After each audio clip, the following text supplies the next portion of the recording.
नमस्कार, भारत जागरण न्यूज में आपका स्वागत है। आज हम आपको एक ऐसी पीड़ा दिखाने जा रहे हैं जिसे न बोलने की शक्ति है, न अपने दुख को बयान करने की।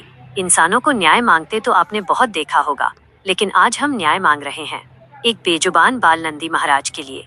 बताया जा रहा है कि 5 नवंबर यानी लगभग 25 दिन पहले एक किसान या कहें कसाई ने एक छोटे से बाल नंदी पर क्रूर हमला किया। उसके पिछले दोनों पैर काट दिए गए, बिल्कुल दोनों पैर। जैसे ही इसकी सूचना समाज सेवा और गौ रक्षा के लिए काम करने वाले सुधीर यादव और उनकी टीम को मिली, वे तुरंत मौके पर पहुंचे।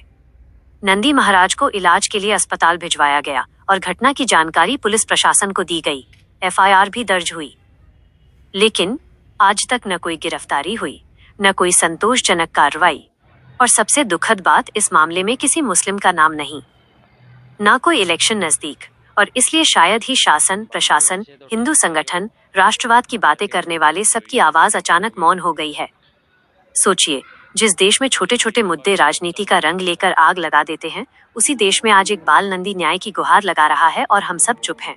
कहा जा रहा है कि भूख से परेशान होकर वो किसी किसान के खेत में घुस गया होगा, लेकिन क्या उसने कोई हथियार लेकर हमला किया? क्या उसने किसी परिवार को धमकाया?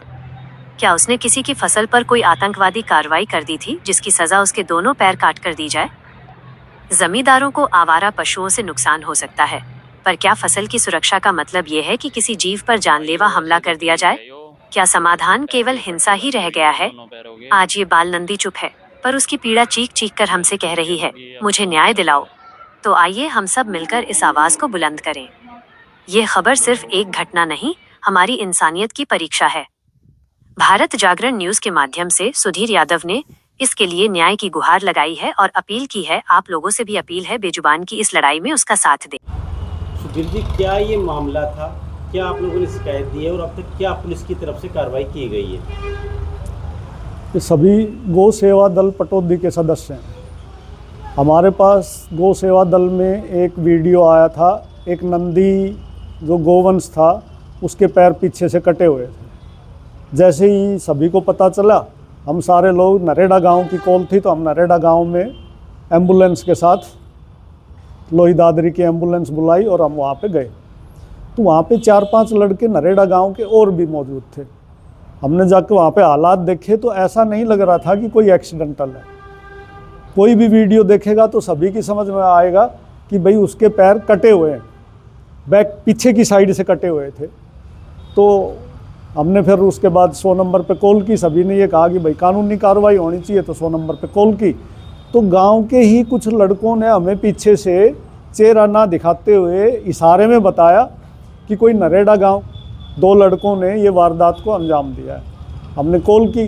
कॉल करवाने के बाद फिर 2-3 दिन के बाद पुलिस ने एफआईआर दर्ज की और उसके बाद आज तक उस नंदी का यही नहीं पता चला है कि आगे की पुलिस क्या कार्रवाई कर रही है। नंदी को तो दादरी गौशाला में भिजवा दिया और उसका वहाँ पे ट्रीटमेंट चल रहा है, पर वो पूरी ज़िंदगी के लिए उसकी ज़िंदगी तो ख़राब ही होगी, वो बेचारा चल ही नहीं पाएगा।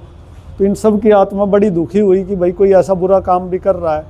महादेव जी हैं, दिवाकर जी हैं, मनीष है, ये बेटे हैं, बच्चे इनका, तो ये बेचारे सारे लगे होते हैं। का क्या कुछ बर्ताव रहा? पुलिस प्रशासन इसको एक्सीडेंटल करने की कोशिश कर रही है, गाँव और पुलिस मिलकर, कि भाई गाँव का मामला है, जो कि गलत है। देखिए, एक्सीडेंटल नहीं है, कटा हुआ दिखाई दे रहा है साफ। भाई टूटता तो पता चलता कि एक्सीडेंटल है, बट दोनों पैर कटे हुए हैं तो जाके अपनी लोही दादरी से पूछ लो, उसकी एमएलसी ले लो और अपनी कार्रवाई करो। हमें किसी से दुश्मनी नहीं है भाई, जो भी है, अगर किसी ने जानबूझ कर किया तो उसको सज़ा मिलनी चाहिए कि कोई आगे किसी भी पशु गोवंश के साथ ऐसा अत्याचार ना करे।